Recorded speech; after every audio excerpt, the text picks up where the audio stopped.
Real Geek Podcast. I'm your host, Tyler Rollison, also known as T-Roll. Oh, there's my hat. Forgot to put that on. We're going to keep rolling. I am joined once again by my good friends, Justin Sandoval, a.k.a. Sandy. Also, Anthony Amato, who we like to call Shamato. And then, of course, my man Applezack's Zach Markham as well. Boys, we are here to review the finale of She-Hulk. It's finally over. Excited. It's over, yes. Excited to talk about it with y'all. How you guys doing tonight? Doing great, man. Yeah. I'm happy to be back. I hated that I have to be on a hiatus, but however, being on the beach is quite nice. So it is. It cancels out my my desire A well-deserved to be back. break Yeah. for you. Yeah, thank you. I appreciate that. I really do. But I'm happy to be back to talk about the finale of it's Finale Friday. We record on a Friday. Yeah, That's right. So And we've already done a finale review for Rings of Power. Now we're on to She-Hulk. Yep. It's been a busy night, y'all. I'm not going to lie. very busy, very late, and it's only going to get later because guess what? We got to edit these videos. So let's get going. Yay. All right. So Yay. exactly. All right, well, for you. It's for you, the viewers keep it- out there. Yeah. I'll keep it brief then. Hey, look, we don't have to edit these videos. We get to edit these videos. It's a privilege. The mindset. Yeah. The mindset. It's all about the mindset. What a loser. All right, so big shout out to all of our listeners, all of our viewers, whether you're listening on Spotify, Google Podcasts, Apple Podcasts, somewhere else, or if you're watching on YouTube, thank you so much. Please subscribe wherever you are taking in this podcast. Please leave a review or a comment. All of these things help us out a lot. And also sharing this podcast with all your Marvel friends, that helps us out as well. So, with that in mind, let's just go ahead and jump in. Spoiler warning. Massive spoilers. Yes. Spoiler warning. If you haven't seen the finale of She-Hulk, do not proceed. Hit pause. Come back to the podcast later. You've been warned. Holy smokes, guys. How about this finale? So obviously we're going to start with the craziness, right? Insanity. Wait, you don't want to start with the slow... No. Okay, sure. We 100% start with the most massive, creative, spoiler, Fourth wall break fourth ever. wall break in the history of television. Like, this is absolutely insane. So Yeah. I have kind of a little tweak to it as well, like a little story. So the big thing is that She-Hulk breaks the fourth wall, and by breaking the fourth wall, we literally see a Disney Plus screen, her punching through her She-Hulk logo. It was amazing. That was great. And then jumping into the assembled, Yes. making behind the scenes, so she can get onto the lot of Marvel Studios. So here's where my story comes in, right? I was watching this play out, and she's breaking through the Disney Plus screen, and I was like, are they really doing this? This is actually happening?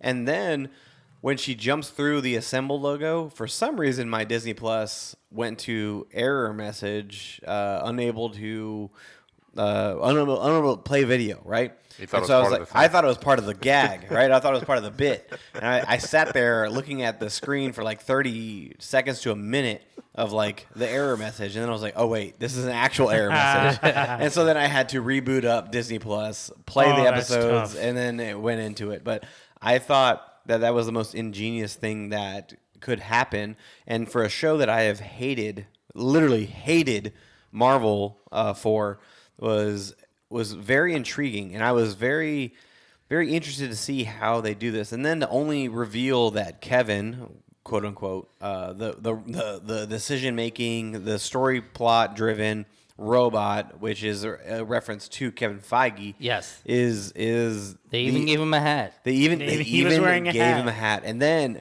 they gave him a designed hat into Yes. his structure, but they also in the post credit scene. I don't know if you guys watched the post credit scene, I did. but the post credit scene they actually put a hat on him, which was great to see. So it was very ingenious, and I liked the fact that they did that because I don't think I've ever seen that happen before in the history of television. Yeah. A fourth wall break so intriguing and so interesting and so meta. Like it was so spot on. Yeah, I mean, they were literally in Marvel Studios. Yes. Yeah. And talking to the writers of the show and you know what? A part of me wants to think that those actually were the writers, but I don't know for sure.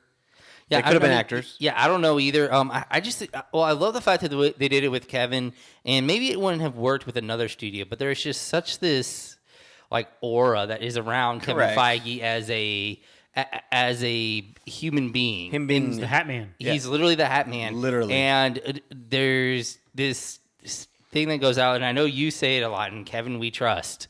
And like it basically this situation of, even though if we feel, you know, a little bit wary about whatever is coming up in the MCU, we're always like, well, in Kevin we trust. You know, like he's done so much good work in the past that, you know, we just kind of allow this to happen. That we're It's willing like blind to, loyalty. yeah, almost. very much so. Yes. But it's to the point to where it's blind loyalty, but it's a loyalty that isn't earned in a lot of ways. Yeah. But it's just really cool to see them kind of like subvert your expectations and kind of like play into that idea that he is this all-knowing being, because he's kind of been portrayed that way over at least the last five years plus. Oh, Yeah. for You sure. know, for that's- sure. You know, that he's just been considered this being that is almost infallible in a lot of ways. Nobody talks to Kevin. That's literally what Yes. they say. The writer of the show, nobody talks to Kevin. Nobody, you can't get in. They would literally kill for Kevin, is what they say.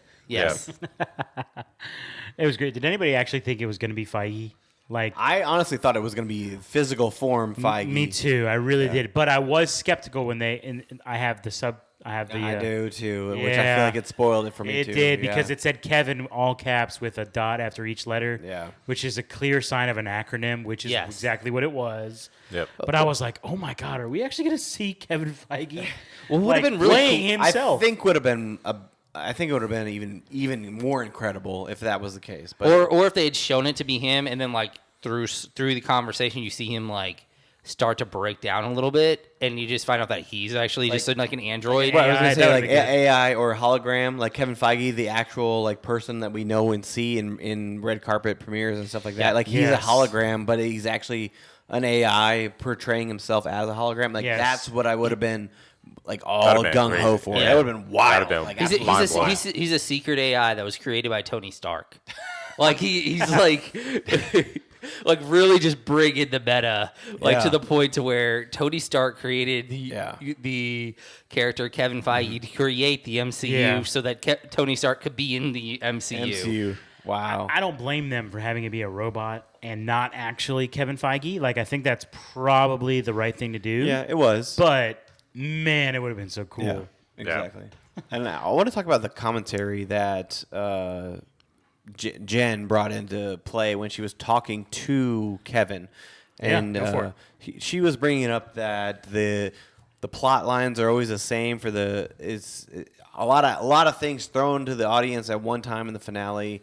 Why do we have to do this? Like, she brought up everything that us as the fan base have been talking about for the several series, and so it leads me to believe one thing and one thing only, is that Marvel hears us, they see us, and that this may possibly be the turning point of where they go in the future. So Yep. whether it's going to be Black Panther moving forward, like maybe we're going to get a crisp movie with great storytelling, and we don't have a convoluted third storyline or climax in the story, and it's going to be fantastic.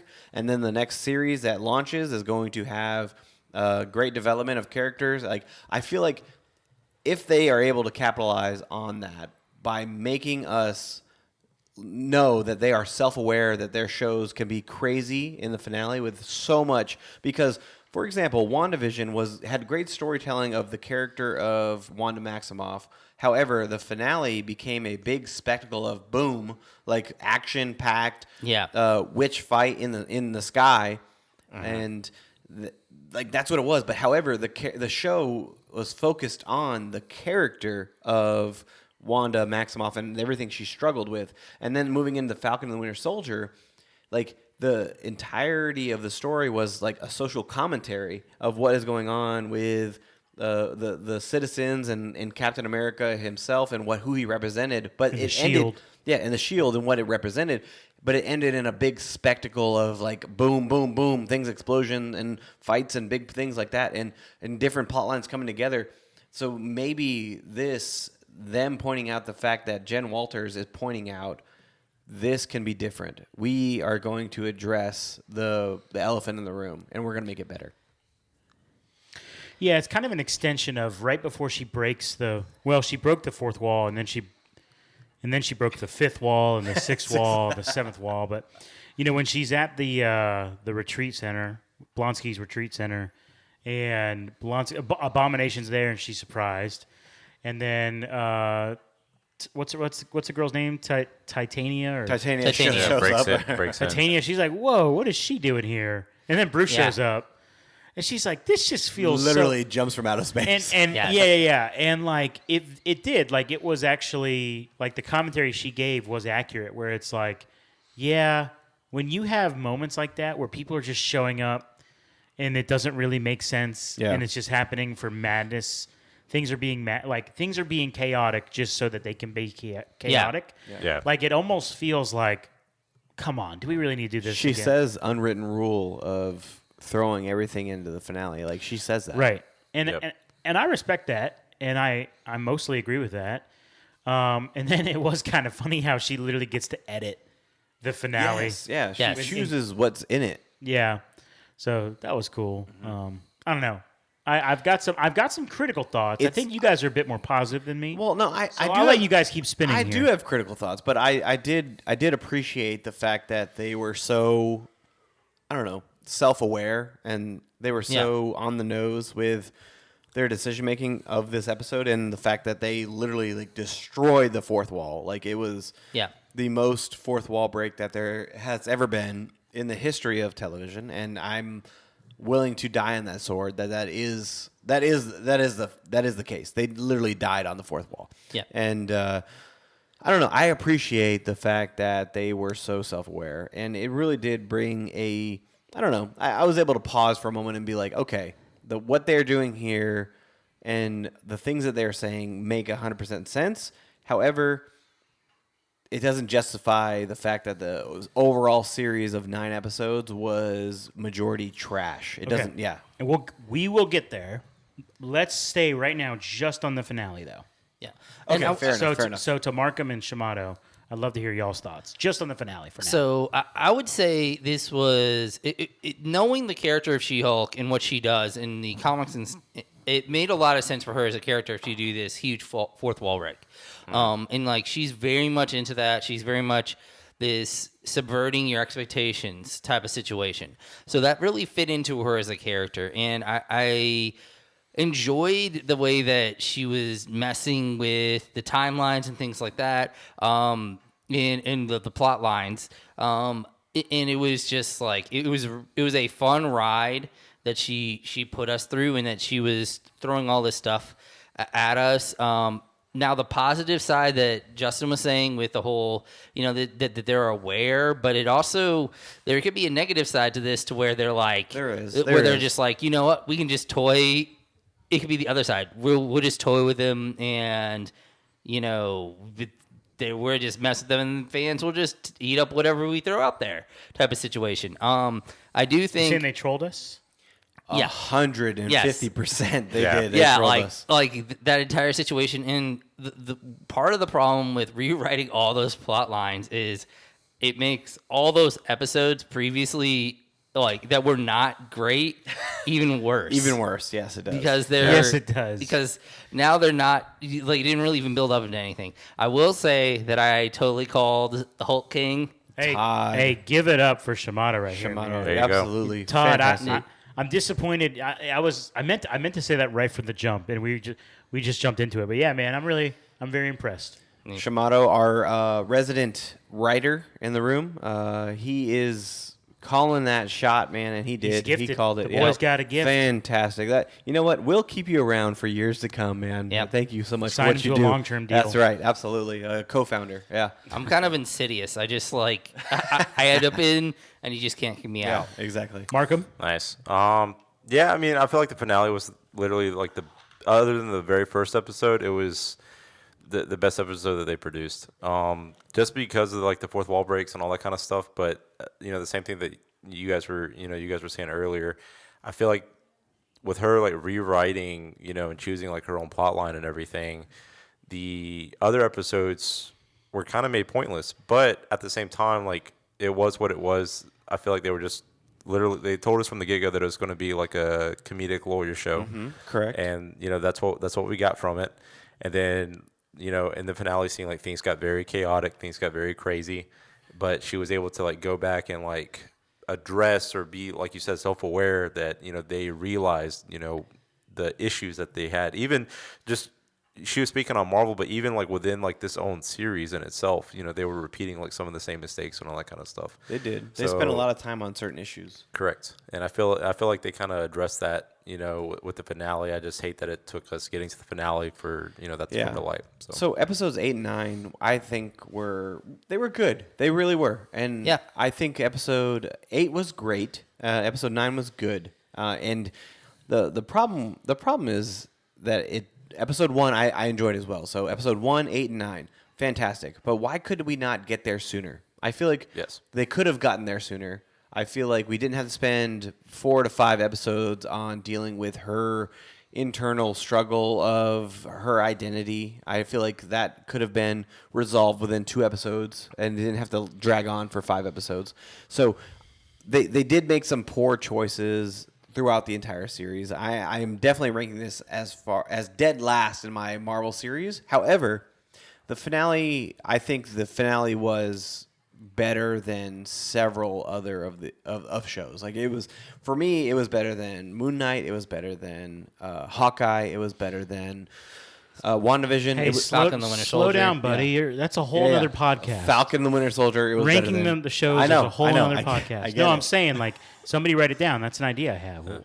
That's a whole other podcast. There you go. Yeah. Finales. yeah. So I was not here last week for your guys' buy or sell, but yes, I think they did stick the landing for this series. Yeah. However, the series still remains a big, giant dumpster heap for sure. Yeah, well, the problem was like they kind of did the inverse that a lot of the other Marvel shows have done up until this point, where the other Marvel shows started out strong, right? Yes, and just kind of faded, whereas this one started out kind of sucked for a while. It was mediocre. I feel like overall, mediocre. The first like 7 episodes, I was higher on than everyone else because I feel like my mindset and what I was thinking that what we were getting, I was able to adjust a little bit better than everyone, than the rest of the group in the sense of like what I was actually looking for. Well, I would say you're the most like logical thinker out of the group here, right? Correct?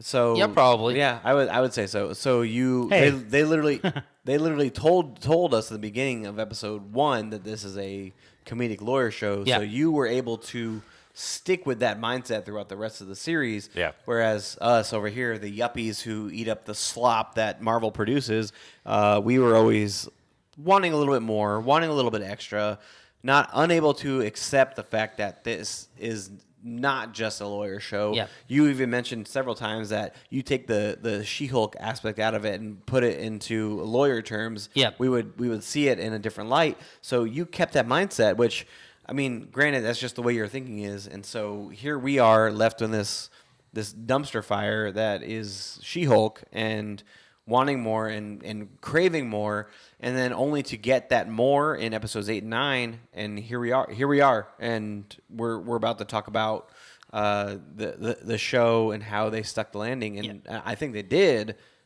But like, what was the point of the rest of the series? Yeah. I do think that with how good the last 2 episodes were, it does take away from the previous 7 a little bit, especially with her rewriting the plot lines. And it's like, well, if you're rewriting the plot lines, why did you show us this plot line before? Anyway, like that kind of idea. It's kind of correct. Yeah. It's like if you're going to go completely rewrite stuff, then why not jump back to episode 2 and be like, why did episode 3, 4, 5, 6, and 7? Yeah. Why did you do it this way? Yeah. So I do think it was a little. It took, even though it made the show better, it made other parts of the show worse in a way. Yeah. All right. Speaking of worse. Well, I was going to say, this is a great time to transition to segue. But before we get ultra negative, well, actually, we're about to get ultra negative, and then we'll maybe give some commentary on it. Ladies and gentlemen, we have a very special edition of Ryan's Rants for the She-Hulk finale. So Ryan's rants, even rantier. Even rantier, especially. Yeah. here we go. So Gibbs, shout out, brother. Our buddy, shout out. our buddy Ryan Gibbs, big friend and regular guest of the pod. Yes. Gibbs, we know you're listening or watching out there somewhere. Hopefully, I do this well. First of all, there's been a lot of text going back and forth between me and Ryan. Let me just give you some of the highlights, okay? This wasn't an official rant. It's just a text he sent. He says, haha. I guess he was alluding to something I said that was funny. Haha, such a waste of time, man. An unbelievable waste of time. I feel it. I feel it. Keep going. Might be the worst show I've ever watched in its entirety. Oh, my gosh. That's In rough. its entirety? Of any show, he said. Gibbs, I love you, Yeah. man. I Get do. bodied. I mean, show- okay, so if you're saying that, most shows you'd probably give up on. That's why he said. True. That's why he says any show he's watched in its entirety, it's the Okay. worst. Great. He says the show was hot garbage. Marvel basically just said, and this is in quotes, "Hey everyone, we know our shows suck, but at least we are owning it." End quote. Dude, if I had any more liquid in here, I would drink to it, but I'm empty. I'm out on that. Sorry, Gibbs. All right, Gibbs says it's almost as if Marvel got sick of being called repetitive and predictable, and so they did the complete opposite of repetitive and predictable, and looked at the audience and said, "Are you happy now?" Wow. And we are actually like, "No, we just wanted a good show." Doesn't that sound like Ryan? It does. Yeah, It does.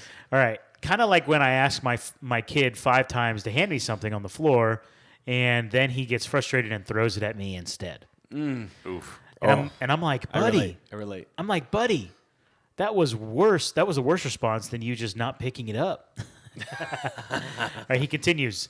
And then the only good part of the show, figuring out this intelligentsia Hulk King thing, this business, ends up being uninteresting, which, yes, and we haven't even gotten there. No, we have We'll not. come back to that. We'll come back to that. Can we get one interesting villain in these shows, please? He's right. Fair. Yeah, that's fair. Another thing, why can't Marvel get this right? The Chicago Bears, so football reference here. Here we go. The Chicago Bears can't draft a good quarterback, but they are competing with 30 other teams every year. Marvel literally owns all the superheroes and all the stories, and they keep blowing it. Not to mention, they can throw all the money they want at any writer at any time. So there was a lot of other things I probably could have gotten for Ryan's rants, but just so you guys know, if it wasn't clear already, he freaking hates this show. Yeah. Which trust me, I can relate. I've been down on this series a majority of these podcasts for sure. I don't know, man. Okay, let me interject. So here's my thoughts. The finale. Yes. All right. Let me just say. Okay, I want to differentiate the two. The finale, I don't think was great at all. I think the fourth wall break was incredible, but in terms of like the linear story, if you will, even though it's not linear at all, the story of She-Hulk, the finale, awful. Yes. Because almost swept under the rug again, just because like of what, the fourth wall break. Exactly. Just like Shimano says, when you do the fourth wall break, as epic as it was, Right. it completely discounts everything from the past episodes, which, by the way, also weren't that good, in my opinion. Correct. So my thing is, the fourth wall break was epic. I mean, it really was. It was. It softens the blow a little bit of the finale and the show being bad, in my opinion. Here's my biggest critique. Well, 2 things. One, I've said it every freaking week, and I'll say it again. If this wasn't a 2-month weekly show that was drawn out for way too long, I think more people would be positive on it. Correct. And if it wasn't a week, like if this would have been the first show ever that they gave us in the MCU that was binge worthy, like just one drop of the whole thing, I think people would be more positive on it. Correct. Because then you can kind of take it as a big flaming joke, which is what it is. It's a joke of a show. Correct. Which is what I said the last time. It is, and they literally call it, and she even says when she's talking to Kevin, she's like, "Yeah, a law comedy." Was that what she said? Is that what she said? Law comedy or a Oh, yeah. Yeah. Legal comedy? Legal. Thank Yeah, you. okay, there She you says, I knew it didn't sound right when I said Yeah. law. She says legal comedy, and Kevin says, Yeah, sure, if you want to call it that. And that's how I felt. How funny was this show? Not that funny. No. Yeah, so no. so you want to know how you make this show great? They basically said, "Hey, you know what's cool about Deadpool is how meta he is and how he breaks the fourth wall and he laughs at himself and he laughs at Fox and he laughs at Marvel." And they basically said, Disney basically said, "Hey, let's do that, but like not that well." With the exception of one episode when it's epic. I will say that she did do it first. What do you mean first? In the comics, in the did it comics, first. Gives a rip about the Yeah. damn comics. Okay. Dude, in the on my television screen, I'm not She's- looking at comic book pictures. I'm sorry, Amato, I'm getting angry because my thing is like, as epic as the fourth wall break was, and it really genuinely was. I mean, It was. It really was. It's like, why couldn't we have gotten more of that? Or like, we had a few fourth wall breaks, but none of it until the finale was anywhere close to what Deadpool does in its Correct. quality and its comedy. And that's why it's like they call it a legal comedy. I'm like, it wasn't that funny, bro. It was no, the whole entirety. my- of the that's T-Roll's rants. No, I love that. I love that you said that because yes, as epic as the fourth wall break was, which I can acknowledge, and I have. It was great. You can literally like rewind like 20 minutes ago. I was talking about how much I really enjoyed that. Now, what the fourth wall break did was completely take me out of the fact that, or distract me and take me out of the fact that the storyline did not make any sense. And by the fact that she changed it there with Kevin, she have completely ignored the 5 to 6 to 7 episodes leading up to that episode of why they're there in the first place. Like it really like literally wiped it all out. Erased it. You can see it on the screen where Todd is erased and became man. Like you, That was funny, though. It was. They completely erase and do nerfed all him. of that. It was insane. They it was, nerfed him. It was literally insane because we can disregard episodes 2 through 7. We can 100% Oh my disregard. gosh. So it seems to me, and I don't know if you guys got this vibe as well, but like the only purpose of the finale was this fourth wall break and the introduction of Hulk's son. All right. Well, here's my thing. Here's my Okay. thing. Here's my thing. And this is. And they did a this poor gets- job at it. This gets me even more upset because, like, Jen makes a comment to Kevin, like, "Oh no, they'll save that for the movies." And Kevin's like, "No, but we're supposed to introduce." No, just save it for later. They Like- do it anyway. And they still did it. Yes, they did it Yeah. anyway. Yes, It good call. almost feels like Marvel so desperately wants She-Hulk to feel like its own thing to the point where they'll break the fourth wall and talk to Kevin about it, and then they still make it not its own thing. And by the way, Daredevil just drops in out of nowhere Oh, Yeah. gosh. without any reference to like It- how no he got reference. there. It looks like an open field, and he drops out of the middle of the sky. It's a sandbox. Yeah. It's a sandbox Yeah. episode. Yeah. Like, it's just, That's what it is. They're doing whatever they want. Yeah. But it's like the whole thing about Hulk's son, I don't mind seeing him. I don't. But if you're going to establish that kind of like moral code of this, like this is going to be She-Hulk's thing, then damn it, let it be She-Hulk's thing, man. Mm-hmm. Oh man, that's just. I'm getting frustrated. All right, now. so we brought up Scar. Let's talk about Scar, okay? Yeah. Real quick. Scar's got a hairline worse than mine. He does, and but it's very reminiscent of monks and all that kind of stuff. So obviously he's on a different planet, so fashions differently. The hairstyle could be different. Okay. But here's the thing: Kevin was gonna say we were gonna introduce, and then she cuts him off, right? And you mentioned they mention it anyway, right? But the way they do that in the Fast and the Furious style, Yeah, I was just about to say that, Fast dude. and the Furious style family Dinner, cookout, cookout, grill, yeah.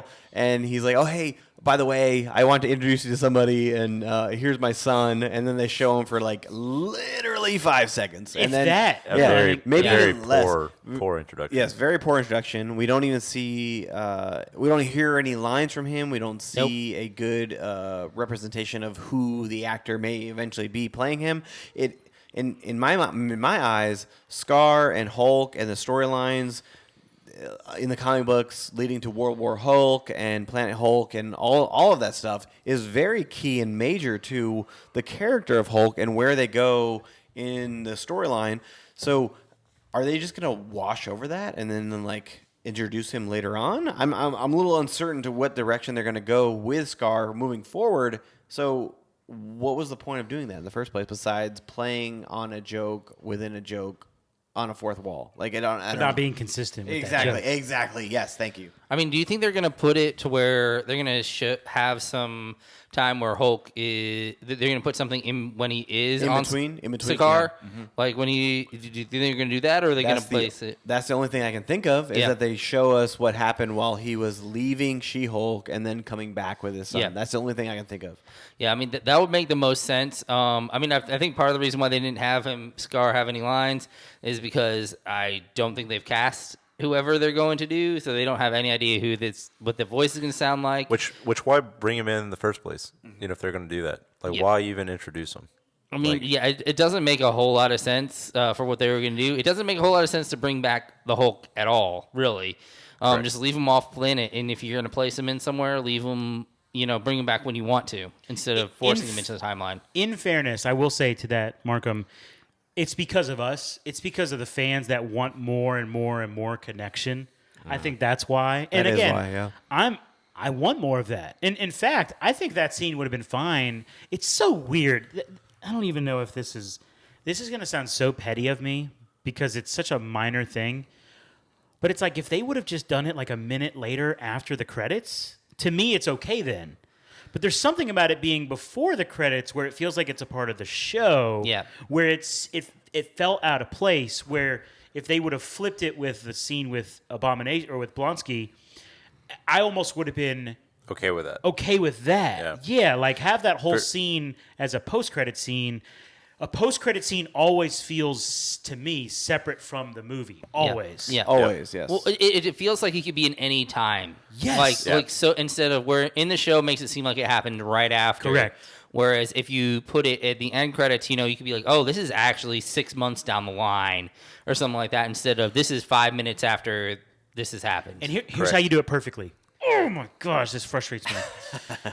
When she's talking to Kevin, she's like, no, save for the movie. And then he insists, and she's like, okay, fine, you know what? Do the post-credit scene. Boom. Yeah, perfect. Done. Perfect. You can accept that. How you can, meta yes. is that? Gosh. And now we know something's coming. Yeah, And then guess what? We get the that payoff. would have been a cool way to be like, okay, of telling the group, oh, there is a post credit, and Stick around, yeah, folks. Yeah. Yeah. It's like the way they did it. It's like if you want a steak, so you go to a nice steakhouse, your favorite steakhouse. All right, I'm listening. And you order the steak, and they bring it out on like a trash can lid. That's how it felt. They or it's lit- well done. Yeah. Oh. Yeah. Or it's well done. Well done on a This trash sh- can lid. on a This trash show can was lid. not well done. No. It's not. But we was can rare. give credit where credit's due, and it was the most unique finale that I Oh my think gosh. any television show could have had. Yeah. Dude, if we could go back in time, I would say you could even release this show in the same content. Mm-hmm. It's for me. I'm beating a dead horse here, but it's like waiting every week for another 28-minute edition of this crap is what really was like. Why am I doing this? There have been so many times I've been questioning why I'm doing this podcast because of this show. I do feel like it's going to get better. Like, I don't know. Like, I got hopes for it. Like, even with Deadpool, like before he actually, became Deadpool, there was, some issues, with Fox and everything like that, and like his That's portrayal true. of Deadpool. That's true. There's some, there were some negatives. X-Men Origins. Yeah. You know, There it is. But they did hint at a second season of She-Hulk, like when Yeah. she was talking to Kevin and everything. So it seems like we're going to get a second season. and in fairness, I will say this: as critical as I am, and I doubt Kevin and all the Marvel people don't care about our podcast. We're not one of the big dogs on YouTube yet. No. Probably not never at all. will Not be. yet. It's up Not to yet. you. That's right. But truthfully, I actually like Jen. I like what's her name, Tatiana. Tatiana Maslany. I like her. I think she's great. She was great. She was fantastic throughout the It's entirety not of the her. series. It's Yeah. the plot that was Correct. frustrating for me. Correct. Yeah. So I hope that's The not poor writing. misconstrued with anybody who's Yeah. listening or watching. In fact, man, a lot of if I'm honest, a lot of the characters within the show, like her best friend, who I can't remember his name, Nikki. Yes. Pug. Yeah. I love Pug. Is it? Oh my gosh, Luke Jacobson. Is Yes, that right? yes, yes, No. yes. Luke was fantastic. He was. Yes. So a lot of the characters with her family, her dad is so. Oh, So the heartwarming. spraying the Yes. hose and get off my Oh my lawn. gosh. I love that. The in finale. character, gosh, it's not the acting in this show for me. It was No. the plot. I think if they were to lean a little bit more into the fact that it's a legal comedy in the sense that they make it more joke oriented. Yeah. I feel like they said it was a legal comedy, and it was only a legal comedy in the sense that it was not a drama. Like it was right. Like it. I mean that. I don't even mean that in like the most like negative way at all. But I just mean instead of if you're gonna say something's a legal comedy, there has to be like it didn't feel like they were setting it up like a sitcom or something like that. They felt like they were aiming for something in between a drama and a sitcom, and they never really chose a side. No. They said they were on the legal comedy side, but they didn't really. It wasn't based off of them setting up, comedic moments or things like that. And I'm not saying that you have to make like a joke out of every situation. Right. And like there are tons of great shows that are set in serious situations or serious locations, but you make comedy out of them. For example, like Scrubs. Scrubs is a phenomenal example of how you can take a very serious situation, a hospital setting, but have it be comical and have things make sense inside of the comedy, and you can play with things in those worlds. And I feel like that's what they had to find, is they had to find a way to make it, or even like something like Ally McBeal, which was not a, it wasn't a true legal drama, and it was a legal comedy, in most fashions. And, it felt like they were sometimes forcing the comedy, but they weren't truly aiming to. It was like they were trying to force comedy into a situation that wasn't comical. This show had an identity crisis in a lot of ways, the entire time, and I think their attempt of the fourth wall break, as incredible as it was to kind of justify it. Yeah, but it didn't, in my opinion, as a whole. Yeah.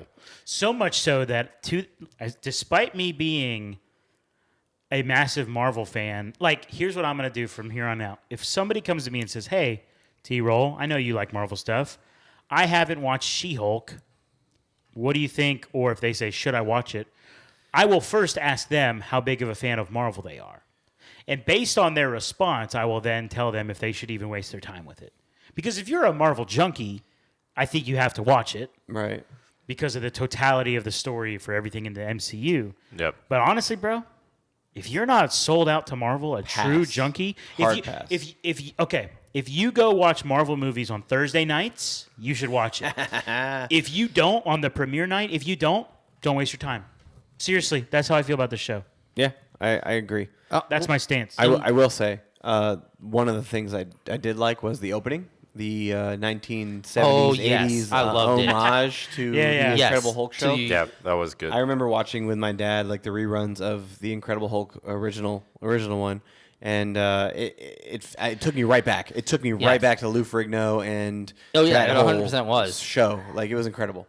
Actually, to tell you the truth, when I was watching it, I kind of I was like, I don't know. Maybe they should have stuck with this version. Why not? Right? Why not? Like, Why in not? the sense, just like this version of the Hulk. Do a campy over the top. Of a CGI mess. Yeah. I'll just part of it about the CGI mess too. Like, I would have rather have just seen like this big green person do a lot of the stuff than the CGI like. They would have gotten backlash for like a bodybuilding male looking with like a wig with a wig. They would have got just get some big bodybuilding female. I don't care, whatever you got to do.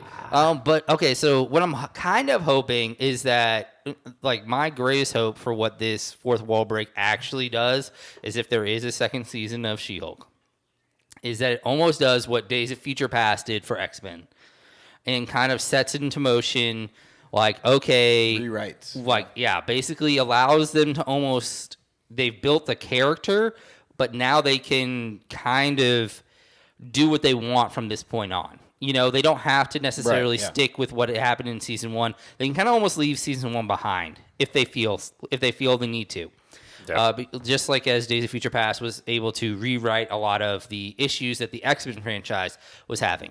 So what I'm hoping is that, from what this fourth wall break they'll be able to kind of look at it and be like, okay, we've seen what we did good. and we've seen what did not come off as well.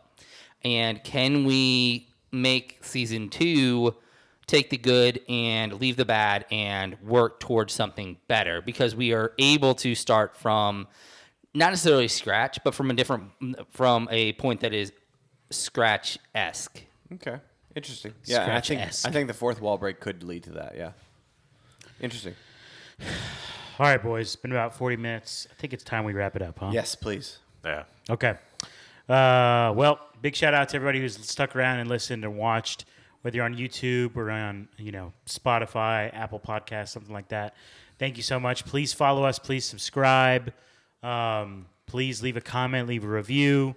Also, follow us on social media at Royal Geek Pod and stay connected to everything that we got going on. Please come back next week. We'll be continuing to cover Andor.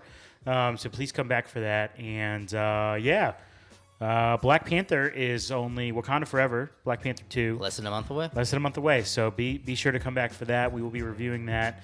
And yeah, with all that in mind, for my good friends Sandy, Shamato, and Apple Zax, this is T-Roll saying thank you so much for listening to the Royal Geek Podcast. We will see you next time, you peasants.